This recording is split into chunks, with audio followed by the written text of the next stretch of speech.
Hi, I'm Belinda Fenty. And I'm Pauline Nakiria. Welcome to Let's React podcast, the podcast that amplifies the voices of artists from underrepresented backgrounds in the UK and beyond. Yeah, we'll share our experiences, the highs, the lows, and everything in between. From addressing underrepresentation to celebrating diverse, rich stories. Join us on this journey as we react to the world around us and inspire change in the industry. Hello and welcome to Let's React podcast. I'm Belinda Fenty and I'm here with the beautiful Pauline Nakiria. Thank you, my darling Belinda. What?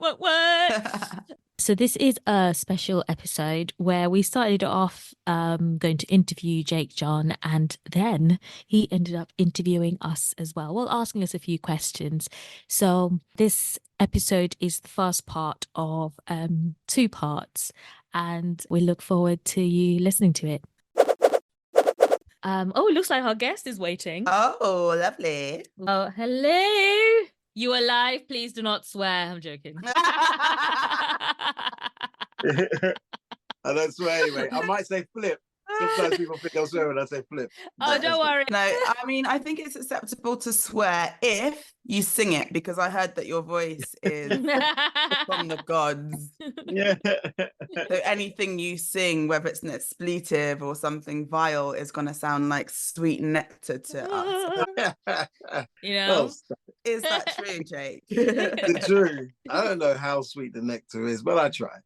Welcome. Yes. It's great to meet you. It's great to be here. Great to meet you as well. So, right. Ask you a deep question, Jake, even though you've only just met. Okay. Yeah. By way of introduction to our guests. Okay. And to me, really, because we've just met, right? Okay. What 3 things do you think are representative of your spirit or who you are? Oh, wow. Wow. That's good. Okay. What 3 things? I think number 1 is I care. I genuinely care. Like, you know, when I'm just like, when I'm asking someone, how you doing? I'm not expecting some general answer. I genuinely care. I love to share information. What else? And my faith in God. Probably those 3 things. Oh, I love it. Without sounding cheesy. Oh, you've moved me. I've got some goose pimples. Yeah, like seriously, it's nice. Like I'm immediately moved. Right. Okay, yeah, cool. that's beautiful. I remember that. That's deep. beautiful. Yeah. Thank you. Everything you've said just is radiating kindness and yeah. I try. I'm not that good, but I try. Yeah. No, that's a start. Do you know what? That's a beautiful way to start and introduce yourself as well. So, can you tell our lovely listeners about yourself, just who you are and... So my name's Jake John, but that's my artist name, Jake John. John is my middle name. Jake's my first name. My full name, Jake John Yeboah. I'm a singer, songwriter, producer by trade. I actually started off acting before that. Obviously, that's where I know you, Pauline. And just in school was just acting. When I was younger, I would say, I just want to be in the media, when that's all I thought it was. But really, I wanted to be in entertainment. And I just loved everything about being on stage, being on camera, being free. It represents freedom to me, creativity. And I've slowly I don't want to say pivoted, because I'm still doing all of my arts. You can't stop like your gifts and everything. But I'm now with all the business parts that have come with the industry, especially the music industry, I've turning into a business, if that makes sense as well. So I've been doing I'm a lecturer at a private university, music university, Waterbear College, and other places as well. And I was just given free range to teach the business branding side to it, because I really have a heart for other musicians like myself who, okay, you may not want to get a major deal. You might not get offered the major deal. You may turn down a major deal, but you want to have a career just being artistic. And we're constantly told as people that you can't make money from this, and all these things of people who don't understand the industry at all. And my eyes have just been open to, not just been open, but my eyes have been open to all the different ways to sustain a career in music. I run a music publishing company as well. So I know wow. Yeah. When So do I you know sleep? This is amazing. Good question. Good question. So I know the back end of the music industry as well. So my next venture, which has already started, I think you've already seen me put out some content and stuff, is I've got a mailing list of postgraduate music students who want to know about the industry, and I really want to help them be free enough to build a brand and create their own career. And that's kind of where I'm at now. Wow, that's Yeah. beautiful. Thank you. Yeah. I'm impressed. Yeah. He's in there, he's doing things. He's a mover, what they Yeah. call, like, that kind of person who just, like sometimes when I've gone into like a studio, like a production building or a company, and there's always that quiet person in the corner just sat there quietly watching, listening to everybody. I feel like that's you, Jake. Oh, yeah. Like, yeah. When Yeah. people just coming in and walking in and these meetings back and Yeah. forth, you're just there, you just sat there quietly listening, watching, and then someone's like, oh, so what do you do? You're that Yeah. guy, Jake. Yeah, it's weird. It's trying to get the balance, because there's parts of your career, as you guys know, where you kind of do have to sell yourself. But at the same time, you don't want to have to sell yourself. And sometimes not saying stuff can kind of sell yourself as well. And it's trying to get that balance. But sometimes, and I've been in situations, I'm not always as quiet as I should be. And I've been in situations where I'm like, okay, if I tell them this part about my career, then they're really gonna want to work with me. You sort of say it, you spew out that information, and then it's kind of like silence. You're like, it didn't really make any difference. So like, I'm starting to learn how to just be like, hey, certain things have to come to you, and and I've also learned that people really still struggle with putting people in a box, right? So I think, Belinda, I was on your Instagram, and I know that you're an actress. It said artist. So is that a visual artist or? It's my soul is an artist. Okay.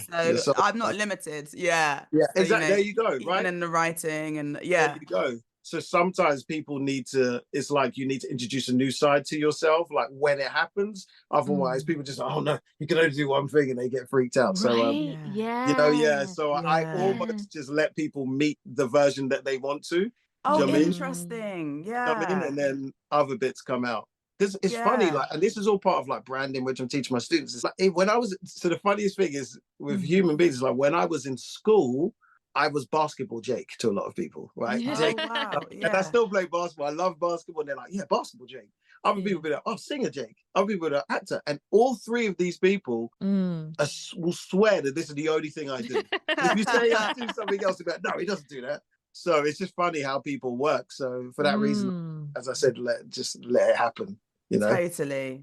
Yeah. I'm someone who, I think labels are often for the audience. They're not for me, because I find that I don't limit myself, right?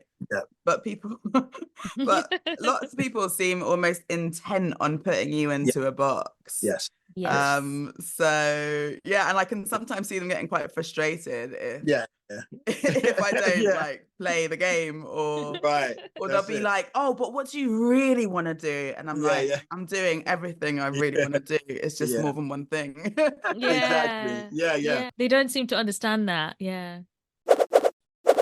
There's something that I love, like I swear by, something called wealth dynamics, and it's like it's a business profile, and it has like basically 8 different types of personalities in business. What I love about it is it's 8 different personalities, but it doesn't like put you in one box, because you're a bit of each one. But there'll be one that you're kind of more dominant. So I would be the stereotypical entrepreneur, which is like an ideas person, right? And what I realize is that there are, like, as much as somebody will say, okay, Jake, are you a drummer? That's another box that some people just know me as a drummer, or just know me as a rapper. So, are you a drummer? Are you a rapper? Are you an actor? Are you all of these things? And the through line for me is, which is not part of the wealth dynamics, but I kind of learned for myself, is I'm a communicator. I love communicating. Gorgeous. So whether I'm playing if I'm playing the drums, that communication I give to people is like, this is how you should dance to the beat. This is the tempo. There's a conversation happening, right? And then Pauline will know, when I was acting, I was really good at duologues, because I love conversation, right? To the point where somebody give me a script, and in 5 minutes I'll look at it and I'll just know it, because it's intuitive to me. But then when it was a monologue, I struggled. And it wasn't until I taught myself that, oh no, a monologue is just a conversation with the audience. Yeah. So until I got that concept, I couldn't do monologue. So I'm just a conversationalist and like a communicator, and all these different mediums are just ways for me to do it, whether it's drumming, rapping, and all that stuff. I'm a communicator. Oh, it's like, right. Yeah, that resonates. Right. That really and resonates. It's like, and people will find it hard and they'll feel like you're not focused. And it's like, no, these are just different ways of doing the thing, but you just don't know what the thing is, because we define talent by skills, if that makes sense. Yes. You know? Do you know what? So I didn't say communicator, but I arrived at something quite similar, because this will be quick because this is about you. No. It's conversation. It's just, it really like connects with what you're saying. Is a lot of people are confused that I'm also a medical doctor and an actor, right? And they're like, oh my gosh, they're so different. They're so different. And I'm like, well, actually, ultimately, they're both about people and connection. And through both, I get to know people and I get to connect with people. So actually, they've got more in common than you think. So that's always, you know, what it's kind of... finding the through line of things that sound completely different, but actually at their heart, at their core. That's it. And sometimes we can be so basic that we just, oh, this is so different. It's like, just look at actually what's happening, you know. It's even with you, Pauline, like, I know you do other stuff, but even being a mother, like, I was watching something to do with branding, and they were basically saying like they learned so much about branding with their children, you know, like, and so much about negotiation with their children, right? So it's like, life is a negotiation, and all of these skills that you get. And so when we try and pigeonhole things or try and like separate things, it's like, you're just somebody who doesn't understand transferable skills, you know? It's everywhere. Like business, I see it everywhere, you know? And so if I was going to hire a negotiator, I might hire a mum who really knows how to, you know, like I might hire a teacher who really knows how to get the kids to follow and obey, you know, because they've learned certain skills, personality skills, you know. I don't want to say basic people, but people who want to think basic will be like, what are you doing? That's crazy. They're nothing alike. And you can show them why it's similar. You know, and they'll just still be like, no, I just don't see it. No, it's true. It's true. Because like even managing your time, because sometimes like even as artists, we're always thinking, our brains just don't stop. We just keep going. And so like I had to learn how to not quiet the voice, but just learn how to organize the voice in my head that just goes, okay, we're doing this. And then when something would, you know, easily distracted, because I think a lot of artists have got slightly a bit of ADHD, because our brains go, and then we get distracted so easily by different things. So learning to focus my voice, so doing the daily reflections helped me learn to focus that little voice and help me understand my different roles. Okay? So from mom to, you know, even if I say artist, like it could be so many things, because I do a lot of things, because I don't feel like I should be restricted to one thing. If I, like you said, Belinda, it's doing the things you love to do. Yeah, for sure. But it's learning to be like, and then using those transferable skills. Oh, I did that with that. Oh, I can do that. Yeah. So it's been nice to just learn to do that, to connect them and help use that to work with what I'm doing. That's it. Yeah. Speaking of rituals, because Pauline's got like rituals that helped you kind of, I don't know, quiet the noise, right? And get some peace. Jake, do you have any rituals for yourself? Any rituals? What are rituals if they're not habits? They're specific things that you do to help you focus. Yeah, to help you in any way, I guess. To help you. They could be a habit. I mean, but it's more, it's intentional. A bit more. Yeah, exactly. Yeah, I mean, for me, I don't start off my day without talking to God. Like, I do not. Like, I need him. Right before I do the interview, I'm like, Lord, be with me. You know what to say, what not to say. And not even because of like nerves. I'm quite free with people and stuff like that. But just because the best things come out when I trust in God. He's a little bit better than me, which is an understatement. And I read the Bible. This is where like the foundation of all the knowledge that like I am acquiring, you know, like it's like there's nothing that somebody said to me that's groundbreaking that I can't find in the Bible, you know, like so that is, you know, that is sort of foundation. Stretching, big one. Like my girlfriend makes fun of me because I'm always like stretching every moment. yeah, I'll be stretching anyway. So like, but in the morning, I have to get my stretching. And yeah, I mean, those 3 things are kind of the main things, you know? Yeah. Nice. So you're connecting your soul, your mind, and your body, because the yeah, that's true. That's true. You know, praying is your mind, your soul. You're working on your soul to better yourself, and then the stretching is your body. You're connecting those things. Nice. I like that. Yeah. I don't think about that as like in a pattern, even though I intentionally do it. But it's like you just confirmed it. It's kind of like a holistic sort of like pattern. Yeah. You come across as so like positive and radiant. I love it.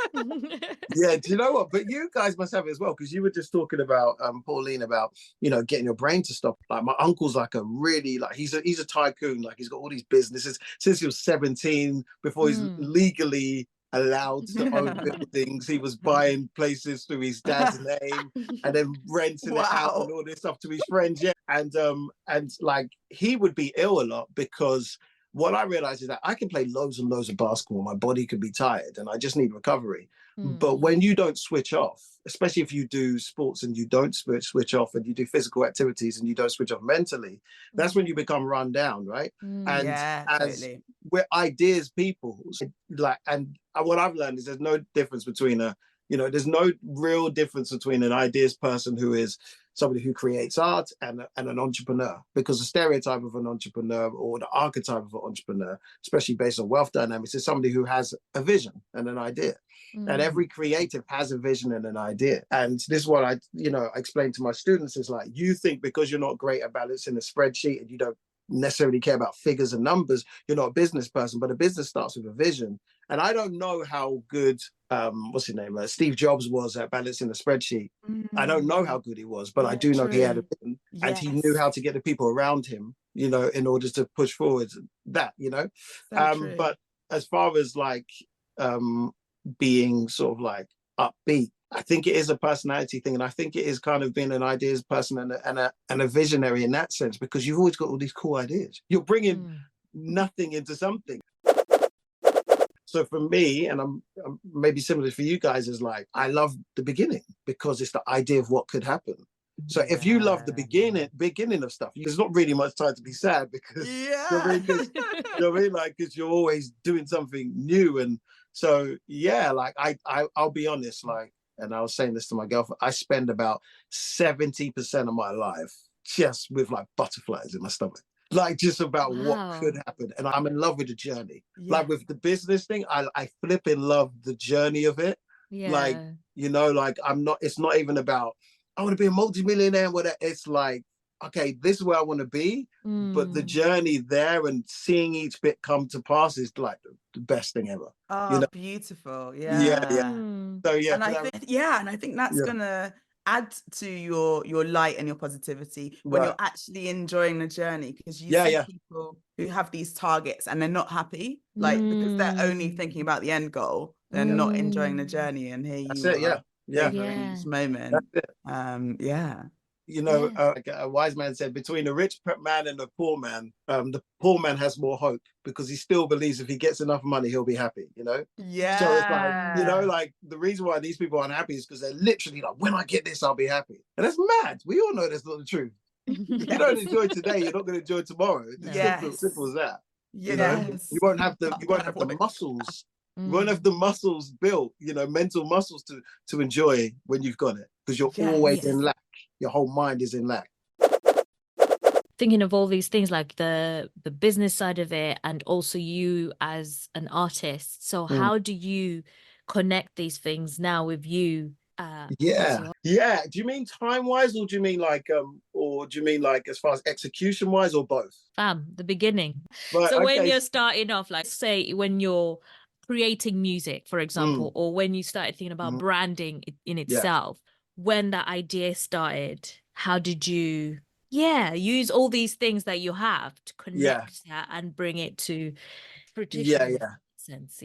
No, I think I get you. So I'm always, this can possibly be a negative thing, but I'm always working towards some big pie. Do you know what I mean? Like, and again, when we talk about the end result, it's almost like whether you get there or not is irrelevant. If you aim for the stars and do you know what I mean? And when I say whether you get there, it's not because I don't think things will happen or can happen. It's more about, you might run out of time because the things you want to do are so big. Do you know what I mean? Like, and that's totally okay, because you're enjoying the process and you're enjoying the milestones along the way and all of that stuff, you know? So you never lose in that sense. But I'm always trying to merge things together. Like, and I didn't realize later on that there's actually a strategy in business called the blue ocean strategy that my friend told me about. He's like, oh yeah, what you're doing is that. And it's the idea of like just marrying two ideas together. And that's how you differentiate yourself in the market, right? Why is it called blue ocean? So I don't want to mess this up. So essentially, the blue ocean is like, well, the ocean is blue. So this is where, like, this is the norm. Yeah. And then like it's going to sound weird because I might get the colors mixed up, but I kind of feel like it's meant to be. So the blue is like is the norm, and that's where you are in the market. So if I say I'm a singer, it's like, okay, great, there's 1 billion singers in the world, right? The blue ocean strategy is when you introduce like the red, right? And the red is how you stand out in that market, right? So that's basically why they called it. So that would be when you merge, like, let's just say like I'm a singer, but I really love animals, right? This is not true, but you know, I really love animals. And or in your situation, you're a doctor and you're also an artist, right? So if I'm a singer and I do an event, you could say, okay, locally with somebody with your kind of following, Jake, you can charge maybe 10, maximum £20 per ticket, right? Because you know that's the kind of price that people pay for people in my situation or my status, whatever. However, if I was to now invite you to a gig where I'm singing, but there's like cages of wildlife, and that's part of the theme, right, in the venue, right? So now I've invited you to this immersive experience where you hear the songs, but you also get this experience with wildlife, and this is all part of the, you can't name the price for that. It's a different, you can't be like, I'm going to this gig. You'll be like, what is this thing? Do you know what I mean? Yeah, so now if I'm charging £100, at worst, you're going to be like, well, London Zoo costs this much, and it's a singing, and it's all together, and it's all this different experience. Yeah, and it's like, I've never experienced that. Yeah. Right, exactly, right? So I'm just making this up as I go along. For me, and I'll just say this is really why I'm trying to push my students. It doesn't have to be as wild as that. It can be a tiny difference to what you do. But I'm saying, like, everyone's trying to stand out. And I don't like the idea of just trying to be different to be different. Be unique. The things you love doing, put those things together and make an experience so that when people come to see you, whether you're an actor, whether you're a singer, whether you're an artist, they come to see you. They can't say, I'm going to see a singer, I'm coming to see an artist. No, they're coming to see Jake John, you know?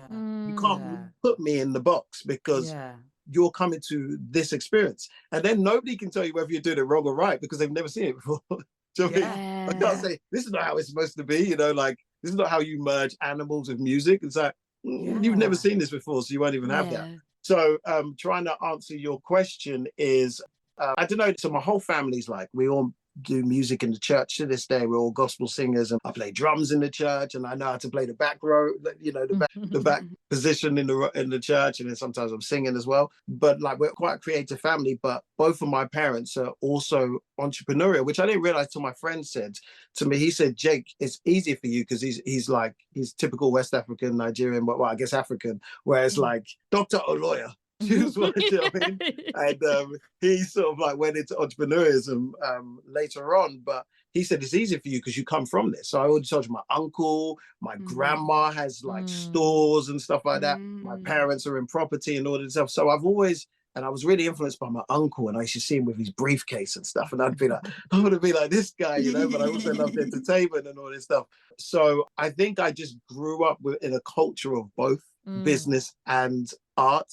And before like even hip hop and music became something where people own their own record labels and all of this business acumen, my mum was always just like, why do you want to get signed to, you know, Universal? There was times where I was like doing deals with like Universal that fell through and things like that, and Sony and EMI and all these places, they all fell through. My mum's like, why do you want to do this? Like, she knew it wasn't God's plan for me. And she'd be like, start your own one. And I'm like, wow, start my own one. She was saying this way before. I love your mum. Yeah. Wow. I love her. I love the faith as well that she, because that she's telling you she believes in you. Exactly. And that like, support, that knowing that like you can do it. Like why are you waiting for someone to say yes? You can do it. Amazing. That's You it. actually slightly answered one of the questions I was going to answer. Oh, really? Yeah, which was, because you mentioned you sing in church. Right. I wondered, when you were talking about using all of you and combining aspects of you, it made me wonder whether you put your faith into your music and how it comes out, or like what you sing about, what you write about. Yes, very good question. So I do have a song called Moving for Jesus, which for me was an experiment because I was always told, yeah, no one wants to hear about this, no one wants to hear about that. And it was the same type of argument that people would use in school, where like I never drank. And for me, it's not even that I was against drinking. Like my parents, before they became Christians, they would drink. But like this could be political, but in the Bible, it doesn't specifically say don't drink. I just don't drink, right? It's basically talks about don't get drunk with wine and all this stuff. But like for me, I wasn't necessarily against it. Because I didn't want to do it at the time, and everyone was like 14 getting drunk, like they would tell me that essentially you're not cool unless you drink. And then I just grew a rebellious side to me, which is just like, if you're saying this is what is cool, I'm going to show you the difference. And it always works. People, you know what I mean? Like, I'd be the person at the party dancing, felt free. And I just grew more social freedom because I wasn't relying on these things, whatever. And it was almost like the more people told me I had to do something to fit in, I wanted to go the opposite, even when there's an opportunity to do stuff. Like, so with my music, with that song in particular, Moving for Jesus, I was like, okay, so I know that my music generally it's almost like if you see, sorry, I know I'm going all over the place, but if you see like a basketball player like Shaquille O'Neal or Kobe Bryant, they both release rap tracks. And when they released rap songs, they were like, it was immediately, a lot of it was about basketball because it's who they are. Yeah. And for me, I feel like I don't necessarily have to strive to put my faith into my music. It comes out because I'm telling my story. If I'm being honest, it's going to come out, right? Yeah. But then I wanted to challenge myself and people. So I was like, I want to make this track, which is just like, it's a 7-minute long track. And I took all these ideas together and I just merged, to me was like some masterpiece. And I was just like, I'm going to put this song out to all of my friends who are not believers. And it was every single one was like, yo, this is dope. Yo, this is dope. Wow. Like, you know what I mean? Like, yeah. And that's the way I've always worked, because I just don't, we're constantly told lies because of sometimes lazy people who, do you know what I mean, can't be bothered to go against the grain, or people who can't be bothered to see whether something works. And they just tell you based on, well, this is how it's done. So therefore what you're saying doesn't work. And it's like, it's not true. Like, because if you look at the principles of why people love music, that's not one of the reasons. Do you know what I mean? It's like, hip hop is so big because it's polarizing. Most of us have never killed someone. Do you know what I mean? Most of us have never, you know what I mean, like sold drugs, right? True. But everyone listens to this music. Good point. Do you know what I mean? Like, it's polarizing, right? So why would somebody not listen to this song because it's they don't believe in it? It's like, we're constantly fascinated by things that are not part of us, There needs to be something that's relatable about it. Do you know what I mean? But that's not the reason why people don't listen to stuff. So I feel like in my life, I'm always proving things wrong. And sometimes I have to catch myself, because sometimes I'm like, Jake, just go in the straight line. Even quite recently had some ideas and stuff that, like, I don't know if you guys know PRS, they're like sort of like the biggest like royalty collection. They're basically like the government of music in the UK, basically. And I was getting them to invest in an idea I had, because I can just come up with ideas, and I can come up with ideas that serve people. And human beings, really, we're really self-centered. So if you do something that serves me, I want to buy into it. But I was coming up with these ideas and stuff, and then like it kind of fell through, but I could sort of still push it. But I was just like, I don't actually want to do this. I was just kind of trying to prove a point. So sometimes I have to catch myself, right? It's like, is this cool? Do you know what I mean? Like, just because you can doesn't mean you should, Yeah. Exactly. You're not trying to be different, but like finding yourself in a world that is so full of all kinds of, this is the way. You can't deviate from that. What's a challenge? What's one of the biggest challenges you've had to overcome? Right. And how did you do it? Like, how did you overcome it? Nice. Are we talking business-wise, like career-wise? Career-wise, yeah. It's the problem that I'm trying to solve now. What I'm going to solve now, like with my business Geeks, which is God engineers every king success. And the whole slogan is to empower the next generation of dreamers, right? And it's really like, the niche is musicians, but a lot of the stuff I speak to like just helps all creatives. And my thing was, like, okay, you come out of uni or whatever you study or whatever you're doing, and then you're like music is quite interesting because essentially you are an entrepreneur, because you're not even like in acting where you're going to auditions and then like the director is or the producers are the real entrepreneurs or whatever. Do you know what I mean? It's like as a musician, you're kind of on your own. Yeah. So just trying to figure out this industry. How the flip do you make money out of this? I told you I say flip. I said flip, guys. I didn't swear. How the flip do you make money out of this thing, especially with all these people that don't understand the music industry, like just random people telling you, yeah, the music industry's hard and all this stuff. And the way I overcame it was to, obviously I did the praying, read the Bible, stretched, but I had a lot of experience because God put me in loads of situations where, again, I was working with EMI when it was around Sony, Universal. So I would see things that are going on, as you're saying, Pauline, like I would just watch what's going on and stuff. But then I had to do some deep studies into like how, because I'm always asking the question, how and why? I'm always asking those questions. And I was just like, how does this work? And I feel like a lot of people take it as face value and they just go on with, the way the current is going already. And I'm not even shaming that. I think it's a good thing because they don't have as many struggles as I do. But I'm always trying to problem solve. So I want to know the source of it. Like, what is the music industry? What is the music industry? How do you make money out of it? And for me, it's not even, I say, how do you make money out of it? Of course, there's an important question to ask when you're trying to make money out of something. But for me, I want to know how things work. Because when I know how things work and why things are done, if I really understand the core of it, then I can build my own solutions because I understand it, Yeah. So for me, I'm always trying to find out the core of something so that I can find solutions. Yeah. I really love deal making as well. I really love deal making and knowing sort of two things, which is like humans are self-centered, not in a bad way. Do you know what I mean? Like, do you know what I mean? Not selfish, self-centered, totally. And also just taking an interest in human beings and understanding, So we were trying to get a church building, and it was like, I don't even know if I'm allowed to say the figures, but it was a massive figure. Yeah. Yeah. And we're a small church at the moment.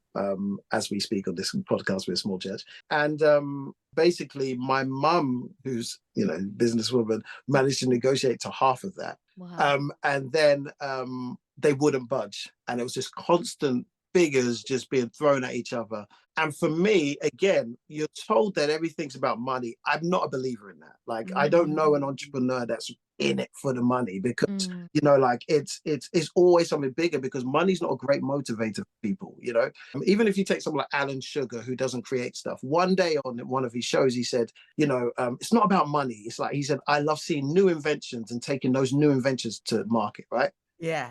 But the lazy thing to say is, he's just into money, right? So I went into this conversation and I just leveled with him. I said, yo, bro, we know that the person you're working for is a multimillionaire. It's not about the money. What's it really? Do you know what I mean? What's it really about? Like, what problem can I solve for you? Yeah. And he said, well, to be honest. And when he said, well, to be honest, I was like, gotcha. In my head, I was like, gotcha. And he said, to be honest, the places are being used and we have to pay business rates every year. But we're a church. Charities don't have to pay business rates, or at least only have to pay 20% of it.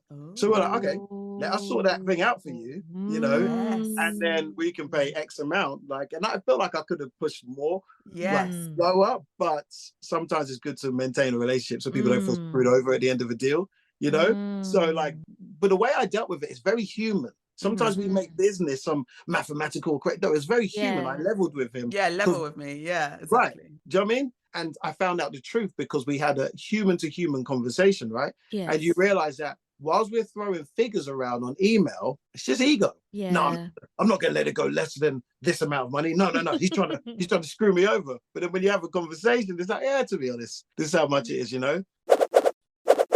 This is the major thing I nearly missed out. Like, this is the major thing. In the Bible, there's a scripture that says, if any man being mankind, man and woman, if any man lack wisdom, let him ask of God, who will give freely and won't scorn you for asking, and gives freely, right? And I prayed this prayer, and I prayed it with like truthfully from my heart, because after that it says, when you ask, don't come doubting. in two different minds. Don't be incongruent. Know that this is what you want. So when I did that and I was completely congruent, and then my life changed from that. But it wasn't just like some magical thing. Of course, like things did happen. I'll be honest. Like my life did change from that. My mind almost changed from that. Or my mind did change from that. But in the scriptures, it breaks down what wisdom is. And it says, in all of your wisdom, so wisdom is understanding, it's knowledge, you know, but one of the big things is insight. You know, like wisdom is insight. So I'm always trying to get insights. Yes. You know, how does the music industry really work? How does this person really feel? You know, like I'm always intrigued and trying to find out more and more and more. And I believe this is one of the reasons why women succeed in business more than men. Like when you look at Dragon's Den, it's something like literally, apparently, like it's like every single woman they've invested in, none of them have failed. All the ones that failed have been men, right? And it's because they say like EQ, emotional intelligence, like is way better performer than IQ, right? So when women have both, if you've got IQ, which, you know, it's going to be level, right, with men and women, or let's be honest, maybe a little bit higher with women, let's be honest. but then definitely EQ, which is, you know, not completely negating the emotional side to it as well, then you perform higher, right?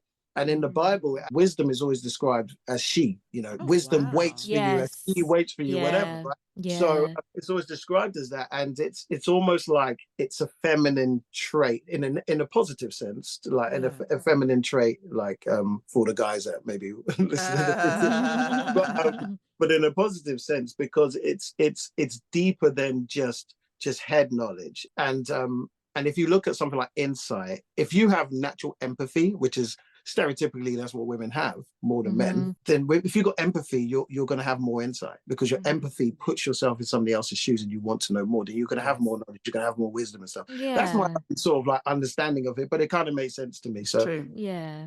That's honestly, that's amazing. It's a mix of like you say, understanding yourself and how you fit into this world, and using all those bits, like you've said, those parts of you that help you connect, which is really nice. But it's true, it's important to understand what you're in. Like that's why one of the reasons why I took the last 2 years to be specific, to learn how the film industry works. Oh, really?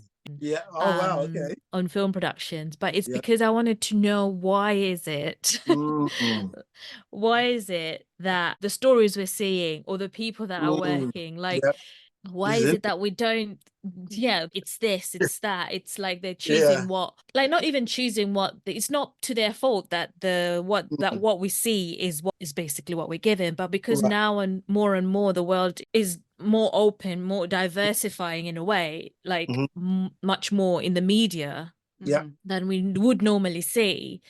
I wanted to understand, okay, what is it that would make someone want to do this? And it's been really nice as well to learn to just connect with people who wanted to do the same thing, and seeing them start in different things, and I'm like, yo, shout out, you're doing that, oh cool. And not trying to think of it like, because you know the whole thing when they used to say like there's this African mentality, or where we don't really support each other, we don't really or like black people in general. They used to say that, didn't they? Like about black money, like and that's not going to work because black people aren't going to. We're proving it wrong though. We're proving it wrong. Especially like with Black Panther, like making a Black Panther movie, what? That's not going to work. And then it was one of their biggest films that sold. But it's that thing of where it's learning to realize, yo, I'm proud of you, and you like, I'll be there. It's more now like, let's support each other. Okay, how do we do it? How do we collaborate? This is what we do. Talk to each other. I think that's the other thing that people don't do. Learning to talk to each other and realizing that we can support and help each other. And do you know what? And it's true. Learn what the industry is that you're doing, understand it helps a lot. Go to networking events, go to random things that you're not sure of what's happening, but it's creative, it's arty. Just go there and you'll meet the most amazing people. So I really love that. I can relate to that. It's back to that thing of like, you can be more than one thing. And I mean, there's a question I wanted to ask you, but before that, I'd say like, and I've learned this where you know, I was asked at this university, like, and this is where I felt like I really stepped into my gift, where they were just like, oh, could you teach this? Could you teach this course on like marketing and social media content? And I was like, no, I don't social media. Like, I don't like, I know a bit about it. My sister was a big YouTube person, whatever. You know, I study, I pay attention to like business stuff, but I don't like this, right? Yeah. And then I literally said no. But in my other class I was teaching, they had one session on marketing on the same day, marketing and content. Previously, before that, like I literally heard God say, teach music business, but I didn't know what part of it. So anyway, like when for people who are listening, like say like, what do you mean you heard God say? I was dreaming, like I was literally in my sleep and I heard a very strong voice say, teach music business. Yeah, so I literally turned it down, went to my lesson. It happened to be about content, whatever, taught it, and everyone was so engaged. Wow. Like covered the whole industry. And it was like, and this group that I had was so quiet originally. And this lesson, they were like just involved and asking questions. I just had so many answers to stuff. I was like, oh yeah, maybe you know better. So I literally got home. I was like, yeah, I'll teach it. Is it? Oh, I love it. So I ended up teaching like the last year students, the degree, you know, the third year students about that, and they were all working on their own part. But the point I'm trying to make is, when I was in there, you can always have imposter syndrome in so many different places, but when you realize, and I think it goes back to when you say just about talking with each other as well, even as actors, actor to actor, sometimes we'll only want to speak to directors or producers because we think that's where the opportunity is. And it's like, when you become more abundant in your thinking, and when you realize that you can literally be the teacher and the student, do you know what I mean? Yes. In a way that I actually trust. I only trust teachers who are still students, in the sense that, you know what I mean? You want somebody who's enthusiastic, always learning new things. It's like, oh, I trust you because you're always learning for yourself, so you can pass that down. You can be both. So I feel like imposter syndrome as well and things like that come from, you know, like you have to be something that you're not. And it's like, no, you can be both, you know? And it's just like this, like, you getting in and getting insight on how the industry works is going to inform your acting so much. It's going to inform your producing, your storytelling so much. And you can be both. And it's back to that thing, you can be both. You're looking for wisdom, go to Proverbs. There's a book called Proverbs. There's a proverb for every day. I think there's 30 or 31 proverbs, and you can literally just get incredible wisdoms for each one. So that's what I'd say. What's your favorite proverb? What's your favorite one? That's a very good one. I would say, well, probably, so much a man thinketh, so is he. You know, what you think about, what you think of is who you are, you know. But you put me on the spot. I think there's a few. Sorry, I wasn't going to ask any more questions, but that's good. I didn't want to keep you guys long, so like, you're in. But yeah, no, absolute pleasure. Really good. Yeah, I feel really happy.